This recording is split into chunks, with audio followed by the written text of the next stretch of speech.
careful where you fall asleep. A man passes out on a couch inside of a shop on Central, and it takes some pretty strong action by police to wake him up.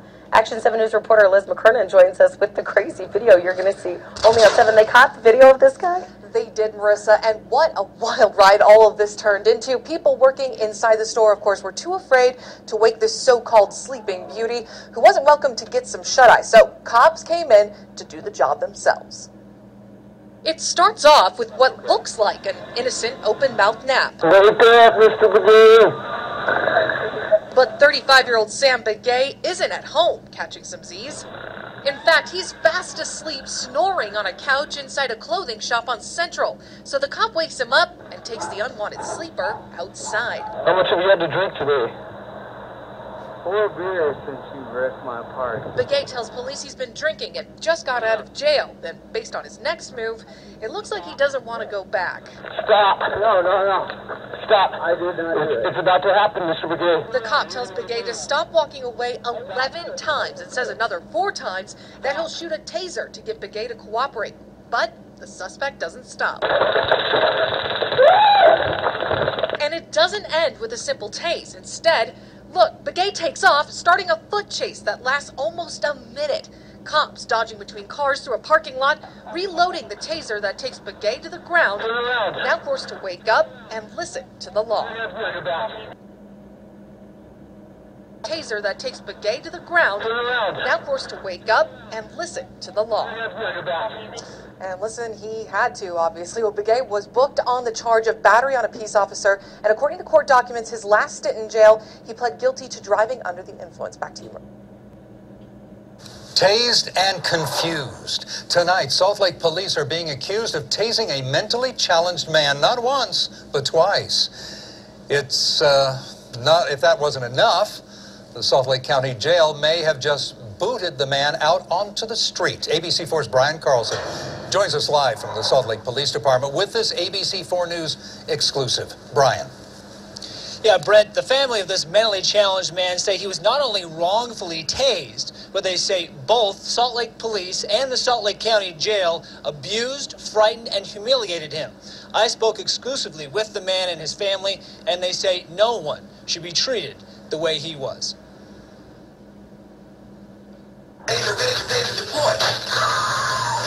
You've probably seen videos like these, where cops taser someone, and some say it borders on police brutality. That's exactly what Diana Elm says Salt Lake officers did to her mentally challenged son, Michael. I don't even have the words to express what I think of everybody that participated in the mistreatment and torture of my child. Michael is a paranoid schizophrenic who's 85% deaf with impaired vision and a low IQ. She says last month, 2 female officers tased him twice. According to Michael, they stood there with their foot on his face, holding him down. Police documents show the officers were responding to a late-night suicide call at Michael's apartment on 18th South in Salt Lake City. When Michael opened his door, one officer drew her gun and the other grabbed her taser. I put my hands up and took my head. Michael tells me he couldn't understand what they were saying. All he knows is they tased him. I didn't fall down the right way, and so they tased me again. Michael says he was so scared he went to the bathroom in his pants. What's worse, after police took him to the Salt Lake County Jail, security staff turned Michael loose by himself at 2 in the morning and forced him to find his way home.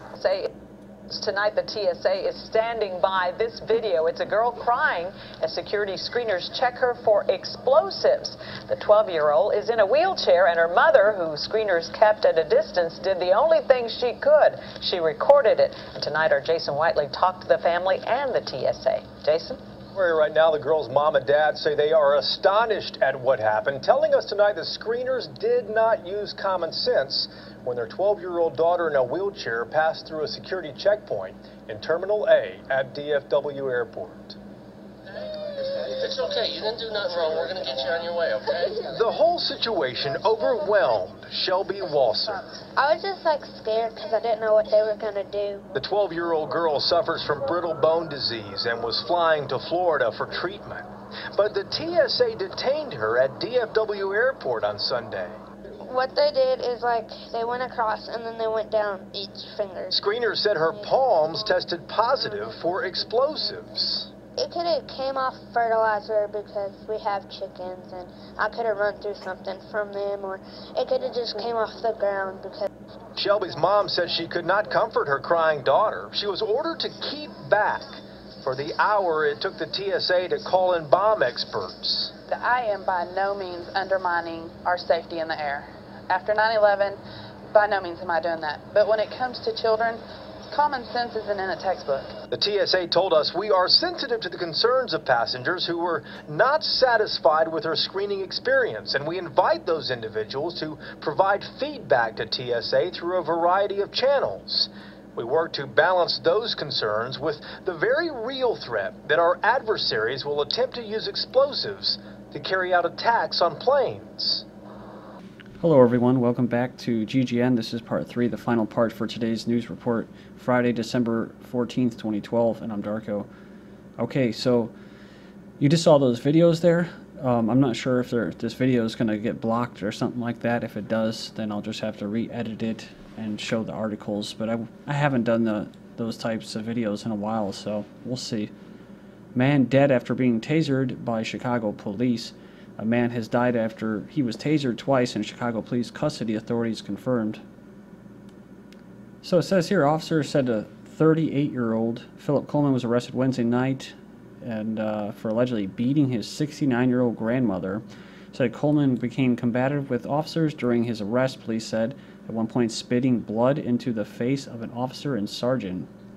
So he said that he struggled while being transported to court, and the officers tasered him at the Calumet area lockup to subdue him. They said reasonable force was employed. But pretty interesting, it says this person that knew him said he wouldn't hurt a fly. He also said that he was a regular volunteer for this Rainbow Push Coalition, Jesse Jackson thing, a University of Chicago graduate, and was listed as a director of hospice education. So, says the man's father, Percy Coleman, told several news outlets that his son had never been in trouble. They were shocked by Coleman's actions, remember him as a polite, quiet man. From what I see, he'd just come to visit with his mama and leave.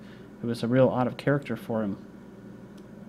Said, I can't imagine him being dead. He was always a friend to me. So, this guy died by a taser. Police said in a statement that reasonable force was employed, including the taser deployment to gain control of the man. Like that guy in the first video who fired 11 shots and then said, get on the ground. The guy was on the ground. You can see the bullet shots, the blood coming out, and he's telling him to get on the ground. Just insanity. These guys are totally fear-based. They watch too much TV. I don't know if they're giving them steroids or what, but a woman is brutally tased by police for trying to buy iPhones. You guys probably saw this. A Chinese woman living in Massachusetts was tased repeatedly by police at a mall after the store owners called police when she attempted to buy more than one iPhone as a gift for her family. The 44-year-old visiting the mall last week to buy Christmas presents ran into trouble at the Apple store. She can't speak English very well and was confused when workers refused to allow her to buy more than 2 phones. According to her daughter, who recorded the video of the customers buying multiple iPhones, prompting Apple staff to ask her to leave. According to the police, the store notified them of the incident and requested a no trespass order. When she returned to the store on Tuesday and attempted once more to buy the silver iPhones, police were called to the scene. My mom says she doesn't know why they called the police because she doesn't understand what they are talking about. It said the manager of Apple store came and told her something, but she doesn't understand. Police claim she then resisted arrest, forcing them to use a taser on her. Onlookers captured the incident on camera and can be seen in writing. Lee can be seen writing on the ground as the cracking electricity of the taser causes her to scream. An 8 months pregnant woman tasered by police for parking in a handicap spot, says that Tiffany Rent, 30, parked in a handicap spot outside of Walgreens in Chicago on Tuesday. Rent, who is 8 months pregnant, was confronted by police for parking in the spot. When the confrontation escalated, Rent claimed that the officer tasered her. According to reports, Rent tore up the parking ticket and tried to drive away. See, they don't like when you resist their authority. See, if their authority over you is illegitimate and you disregard it, a lot of people talk crap about minorities or whatever, blacks and people in these bad neighborhoods that basically don't have much of an economy, you know, they're resisting arrest. They're resisting the programming. That white woman that you saw, she accepts the programming, and that's why it's conflicting in her mind. She can't rationalize it. She says, oh, it was out of control, unjustified use of force or whatever. Basically use common sense. Well, there is no common sense, lady. You should know that when you go through those airports. But I found that blacks in that, they usually tend to resist this illegitimate authority over them, so they'll just walk away. I don't know what color this woman was, but she tore up the ticket. It says here, Rent and her fiance were at the drugstore to purchase a battery for remote, and Rent's 2 children were also in the SUV. So this is the thing. The officer then told her that he was arresting her and wrote her a ticket after she had crumpled it up and threw it on the ground, and wrote her a ticket for littering. Littering. When asked for identification, Rent responded with an attitude saying, I ain't giving you expletive, right? So it says here that the officer threatened to use the stun gun if she attempted to leave the scene, the scene of the crime, right? There's no victims, but they like to say that. After receiving the ticket, she tore it up and tried to get back in the car. The officer told her that he was arresting her and wrote a ticket for her littering. When asked for identification, she responded with an attitude saying, I ain't giving you shit. It is unclear whether the officer knew that Rent was 8 months pregnant when he tased her. Israeli soldiers attacked Reuters cameraman in Hebron. It says here the cameraman was in a car marked as belonging to Reuters and marked with press. Said they were heading to a checkpoint where a Palestinian boy with a toy gun had been slain earlier yesterday. They had beat the Reuters cameramen with their rifles before stripping them to their underwear and detonating a tear gas canister in front of them. Next up, we have the border guard officer that was involved is not afraid of threats after shooting Palestinian teen. She believed she was attacking a comrade. The officer recounts the incident and dismisses the Palestinian website's threats that your end is near and you're a criminal. The police chief defends the action, saying her response attests to responsibility and loyalty of an Israeli occupation soldier. We have here Walmart security guard shoots shoplifting mother, shot her dead in the parking lot. She tried to escape. There were 2 small children in the car at the time of the shooting. So he's just sticking up for Walmart. Nothing wrong with defending your property, but we're talking about a huge complex. Like I said, we just talked about it exploits workers and marks things up. I mean, he's defending cheap goods that probably are sold for $10 and cost like 50 cents to make.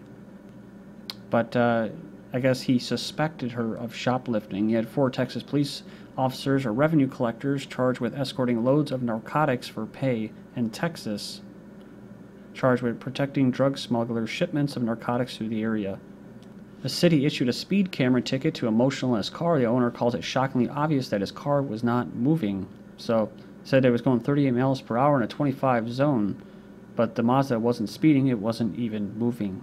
Just after the recent Oregon shooting, you have a shooting suspect in Connecticut, son of a teacher at school, where he killed over, 27 children? Sounds like the China story. Knife-wielding man injures 22 in China. Of course, that's his engineering blowback. I've mentioned this before.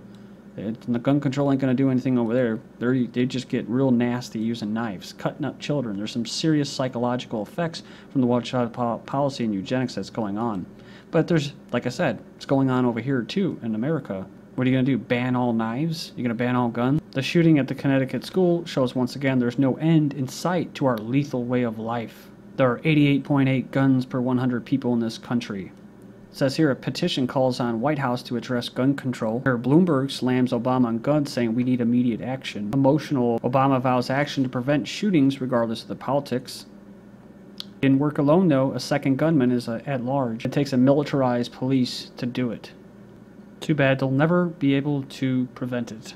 Thank you.